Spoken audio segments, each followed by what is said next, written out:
Well, hello everybody, welcome to Horror in Detail. Today we are going to tell you guys real stories about skinwalkers. Essentially, a skinwalker is a kind of witch able to transform into various animals. They are shapeshifters. They are considered to be extremely dangerous and malevolent beings that should be avoided at all costs. They are associated with witchcraft and black magic. It is important to note that skinwalkers are a deep-rooted part of Navajo culture and spirituality, and many Navajo people are hesitant to discuss them with outsiders. First story. This story was shared by you/Budsa103, so credits to him. I'm 17 years old. I know what you're thinking. It's just this kid's imagination. Just let me tell this story and you can decide if you think it's real or not. It was mid-December to late December 2020 in central Pennsylvania. I honestly didn't think we had any skinwalkers here until now. Here's the story. I was at my family cabin hunting like most Pennsylvania do in December. I was going to be there for 2 weeks with my dad, brother, and grandfather. We arrived the first day at 4:45 p.m. So we still had some hunting light left, so we grabbed our rifles and headed out. We got some light snow in the morning so we could see the tracks easier, but enough to get stuck or lost. We walked for roughly 5 minutes. When we finally came across some tracks, there were 2 sets and some scat. We could tell by the size of the scat one was a buck. My brother and dad went after one set of tracks and me the other. I followed the tracks always till the brush was getting too thick for me to see past 30 yards, so I decided to sit up against a tree with my rifle. About 15 minutes later, I was eating a snack bar and drinking water when it sounded like I went deaf. No noise. The whole woods sounded quiet when I heard a loud church and pop of sticks and leaves. Sounded way too heavy to be a deer, but couldn't have been a bear since we didn't see many in the winter. The one way I knew something was right was the awful smell of meat that sat in the sun for 2 weeks. 5 minutes later, everything was still very quiet when I suddenly got this feeling of being watched. Now I don't get scared easily, but I got up, packed all my stuff up, grabbed my gun and walked slowly, looking behind me every few yards. When I finally got back to camp, it was 5:54 roughly, and it was dark. I saw my brother, dad, and grandfather sitting around the campfire eating hot dogs and beans. I pulled up a chair and go 0 a hot dog and started to eat it when my dad asked, "Did you see anything?" I sat and thought for a minute. No, nothing but snow and birds. Thinking it was a good idea to hide what I smelt and heard. Later that night when I lay down, I thought about it some more and texted a family friend. He was 49, maybe 50, the smartest outdoorsman I knew. I texted him, "Hey, so I had a weird experience in the woods today." He texted back, "What happened, son?" I said, "This terrible smell like I've never smelled before, and these really big footsteps way bigger than a deer." He said, "Smell? What kind of smell?" I said, "Like someone left meat out in the sun for days." He texted, "Oh, I was worried you would say that. Let me tell you a story." So I was 27 in 1999 and I was hunting deep in the backwoods. I was sitting there for some time when this smell overcame me. Smelled like rotting flesh and everything went silent. I couldn't see anything, but about 15 minutes later I heard some say my name and say, "Come here." The only part was it was my mom's voice, clear as day. The thing is, she died 2 years ago. I ran and never looked back and never hunted there again. I dropped my phone from pure shock. I pulled my blankets up and went to bed. I didn't want to move. I had a terrible nightmare of a deer that wasn't really a deer chasing me, and I feel, and right before he attacked me I woke up sweating and screaming. Day 2. We went out for our second day of hunting and I walked to a tree stand we put up that summer. I got in and about an hour or so later everything went silent and I heard the walking again and the smell was back. The only difference this time is I could see it. Raggy skin, almost like it didn't fit. No tail. Skin on the face was dropping way down below where it should be. I pulled up my gun shaking like never before, looked down the scope and shot it twice. It ran so fast into the bushes while screaming and crying like crazy. 5 minutes later my dad radioed me asking if I got one. I said, well, I shot something that looked like a deer. I don't know what it was, please just get here, as I dropped my radio to the ground. My brother, dad, and grandfather all came with their guns. 15 minutes later I was still in the tree stand shaking. They had to help me down from it. They asked me what I shot and I said I think it was a doe, but it was different. I told them what it was. They didn't believe me, which I don't blame them. It was crazy to think I barely believed myself. And the scariest patriot of it all happened. We all heard our moms' voices say our name and say, where are you? Yeah, that's right, we all heard our own moms say the same thing. My grandfather heard Hughes, my dad is, and my brother and I ours. We all looked at each other and got out of there, and then we heard a baby crying. We felt bad, but had to go. We knew it wasn't real. We got to the cabin, and while we were packing we heard a thud. I opened the door with rifle in hand and saw 2 dead rabbits on the porch with their stomachs ripped out. We got out of there, ran to the truck, rifles still in hand. We got in and drove fast as we could. That was the longest ride ever. Second story. This story was shared by /Harry Thelma 756, so credits to him. Hey, so to start this off, these are 2 stories I wanted to talk about that happened in the same area. One was from a couple years ago, and one happened this weekend. I was going to post this earlier, but something else happened and also it kinda slipped my mind, so I'm just going to go ahead and start. Also, some important information. I live in South Carolina on a golf course. This isn't a huge golf course, but it's pretty big.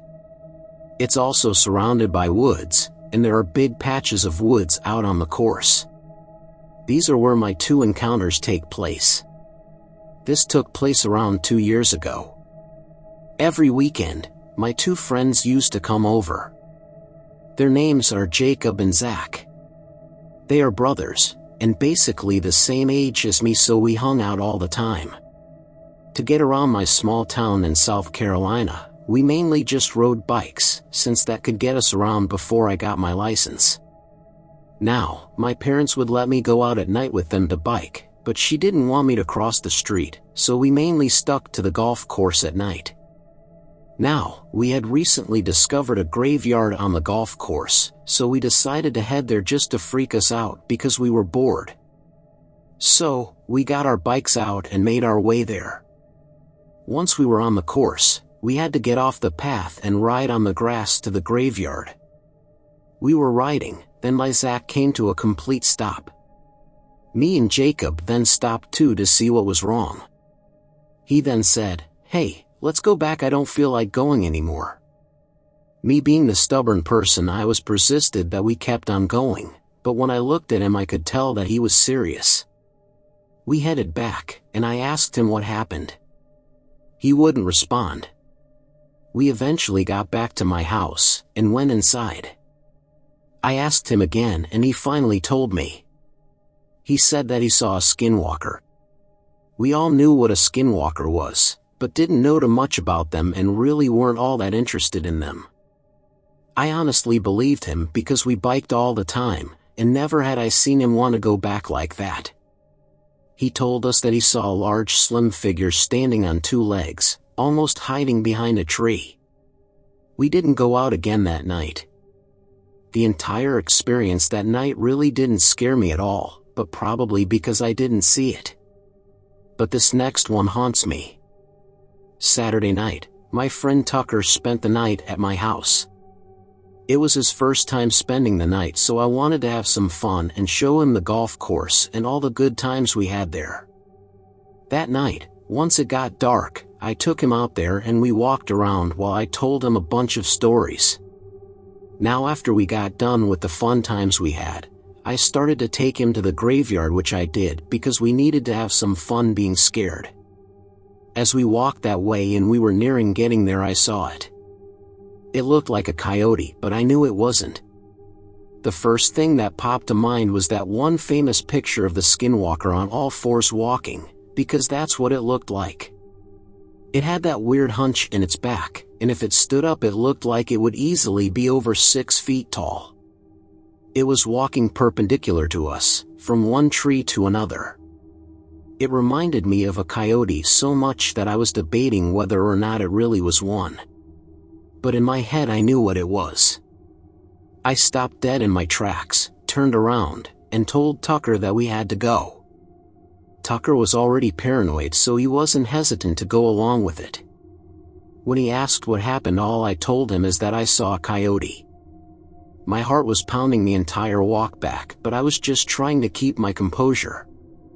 I didn't see it again, thankfully, but I was still shaking. Once we got home, I told him what I thought I saw. He had no idea what it was, so I explained it to him. He then looked up videos and pictures, and I showed him what it looked like. He freaked out a little, but I calmed him down. We didn't really talk about it and just ended up falling asleep. The next day, we walked to the graveyard in the daylight. We entered the gate and started reading the tombstones when all of a sudden, we heard a scream. I almost brushed it off because it sounded so similar to a small child screaming, but there was something off about it. I don't know how to describe it, but it was just not fully a child's scream. Something else was mixed in there. We went back shortly after that. So, I'm planning on going back out there after school and taking pictures of the graveyard and the area where I saw it walking. I will post them on here so you guys can hopefully see the layout of the area. Now, do you guys think that the Skinwalker may be connected to this graveyard somehow? It seems that every time we go there at night, something weird happens. Also, my birthday is coming up and I'm going to have as many people come over as I can, and I'm planning on going out with them at night and trying to capture a picture of it. I'm not really scared of it, just extremely interested. It hasn't been hostile toward me at all, so that might be why I'm not as cautious as I probably should be. Third story. This story was shared by you/thepootsaloo, so credits to him. I think I saw a skinwalker as a child. I used to stay at my grandparents' house a lot when I was younger. They wanted to help out and such. They own a 40 to 50 acre farm with their house about a quarter mile into the woods. It was summer and we all were going to bed. I always have had trouble falling asleep and was the only one awake, and was returning from the bathroom to join my cousin on the top bunk with me in the bottom. The bedroom had one window facing a light post my grandparents had installed. I was just covering myself up when I saw something cast a shadow against the window curtain.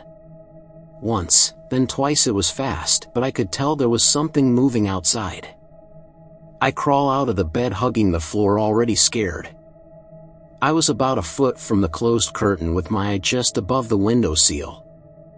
I stared out and nothing happened for a few seconds.